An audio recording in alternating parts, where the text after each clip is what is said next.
नमस्कार दोस्तों। वेरीफाइड ज्योतिष सूत्र, अकाट्य ज्योतिष सूत्र मैं यहाँ पर बताने वाला हूँ। मैं इधर उधर से ज्ञानी लोगों से, जो भी बहुत बड़े ज्योतिषी हैं या कोई बहुत बड़े महात्मा हैं, महात्मा जो ज्योतिष से रिलेटेड काम करते हैं और जानकारी रखते हैं, तो उनकी सेवा में जनरली जाता रहता हूँ और उनसे कोई न कोई सूत्र पूछता हूँ कि वो मुझे बताएं, जिससे कि मैं इसे अप्लाई कर पाऊँ।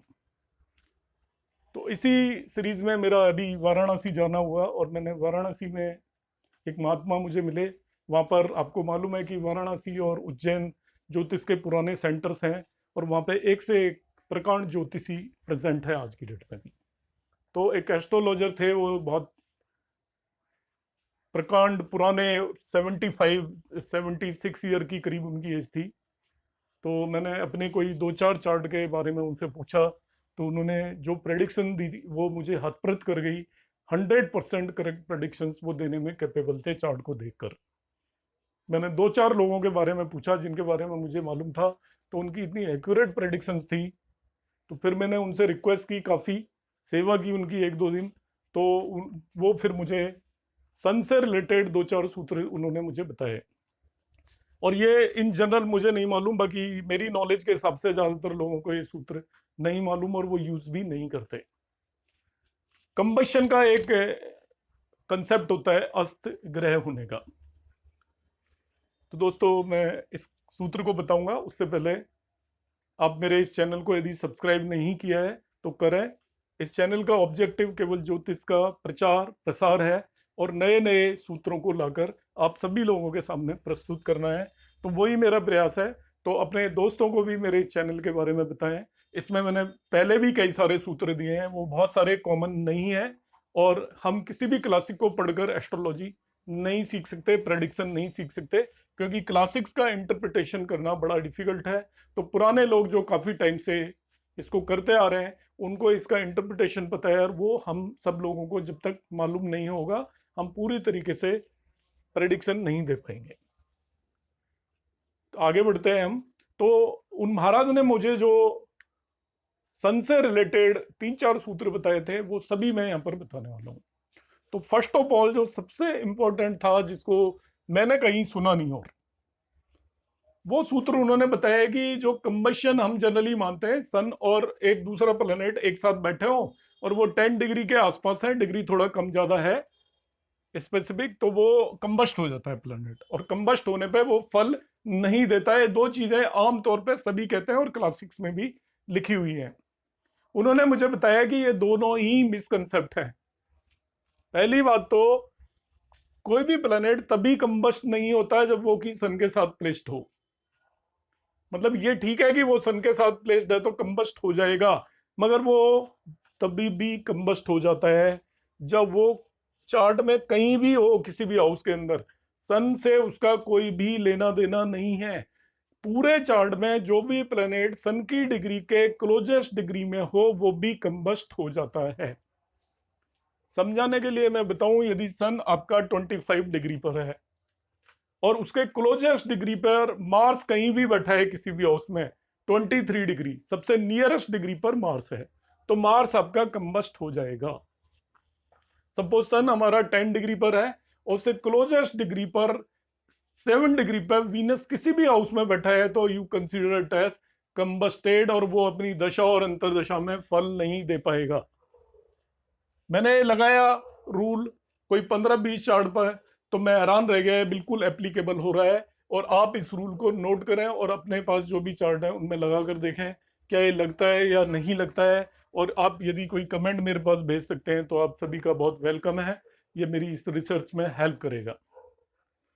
सेकंड जो उन्होंने बात बताई, और वो भी मैंने वेरीफाई की है, इसलिए मैं इसको वेरीफाइड सूत्र बोलता हूँ। ये मैंने 20 चार्ट्स पर एटलीस्ट वेरीफाई की है कि कोई भी प्लेनेट कंबस्ट हो गया तो अब हम क्या कहते हैं कि ये अब अपने फल नहीं देगा। तो उन्होंने मुझे बताया ऐसा नहीं होता बेटा, कोई भी कंबस्टेड प्लेनेट फल खुद नहीं देता, मगर उसके फलों को सन अपनी दशा और अंतरदशा में देता है। जैसे आपका वीनस कंबस्ट हो गया तो वीनस अपनी दशा और अंतरदशा में फल देने में कैपेबल नहीं होगा, मगर उस नेटिव के लाइफ टाइम में यदि सन की दशा आ गई तो सन अपनी दशा और अंतरदशाओं में वीनस से रिलेटेड फल दे देता है। जिस भी प्लेनेट को सन कंबस्ट करता है वो राजा है, उस प्लेनेट के सिग्निफिकेशंस को खुद ग्रहण कर लेता है और अपनी दशा और अंतरदशा में उस नेटिव को फल देता है।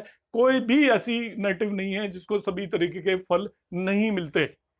हर आदमी रस का स्वाद भी लेता है, हर आदमी कड़वी दवाई का भी स्वाद लेता है, हर आदमी तकलीफ भी पाता है, हर आदमी सुख भी पाता है, हर आदमी को भोजन का आनंद भी आता है और हर आदमी को कड़वी दवाई भी खानी पड़ती है, उसको तकलीफें भी होती हैं, हर आदमी को सभी तरीके के ऐशो आराम भी मिलते हैं कभी कभार। तो कोई भी प्लेनेट ऐसा नहीं है जिसका कि फल आपको मिलेगा ही नहीं।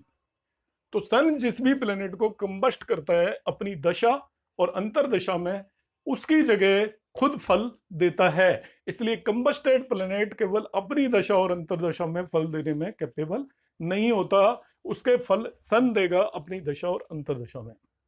नेक्स्ट जो सूत्र है ये जनरली और भी मैंने सुना है, फिर भी उन्होंने बताया तो मैं बता देता हूं।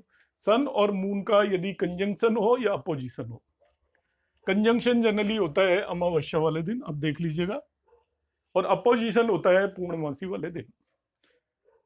और जनरली आपका इसी टाइम पर सूर्य ग्रहण और चंद्र ग्रहण भी होते हैं। यदि किसी भी नेटिव का बर्थ अमावस्या वाले दिन है, पूर्णमासी वाले दिन है, तो सन का कंजंक्शन होगा, अपोजिशन होगा और आपका सूर्य और चंद्र ग्रहण भी हो सकता है। तो ऐसे नेटिव के अपने माँ और पिता, पेरेंट्स दोनों से डिफरेंसेस होंगे लाइफ में, उनकी दोनों से ही नहीं पटेगी। पिताजी के वो अपोजिट जाएगा, पिताजी उसके अपोजिट जाएंगे, मदर के वो अपोजिट जाएगा, मदर से दूर जाकर रहेगा, या मदर को भी वो परेशान करेगा या मदर उसे परेशान करेंगी, ये प्रॉब्लम आएगी। दूसरा, उसकी जब भी मैरिज होगी, मदर और फादर की वजह से उसकी मैरिड लाइफ, और इवन मदर इन लॉ और फादर इन लॉ भी मान सकते हो आप, मैरिड लाइफ में प्रॉब्लम्स आती रहेंगी और वो ऑलवेज आर्ग्यूमेंटिव रहेगा, उसकी लाइफ बहुत सुखी नहीं रहेगी। इसी वजह से केवल उस पर और सभी तरीके की सुख सुविधाएं हो सकती हैं, मगर जो बात व्यवहार का जो दुख है वो रहेगा, आर्ग्यूमेंट हमेशा बना रहेगा, उससे उसको मेंटल टेंशन बनी रहेगी। इन सभी जो भी मैंने सूत्र बताए हैं छोटे छोटे, थोड़ा ज़्यादा और बातें बता दी हैं, मगर वो जरूरी था। आप इन्हें अप्लाई करके देखें और मुझे कमेंट बॉक्स में उम्मीद रहेगी, ऑल्दो मेरे इस चैनल पे बहुत ज़्यादा सब्सक्राइबर नहीं है, मगर आप लोग जितने भी ज्योतिष का ज्ञान रखते हैं वो अपने कमेंट्स यहाँ पे भेजें, जिससे कि इसको मैं और एनालाइज करके ज़्यादा बेटर वे में रिप्रेजेंट कर पाऊँ। थैंक यू दोस्तों।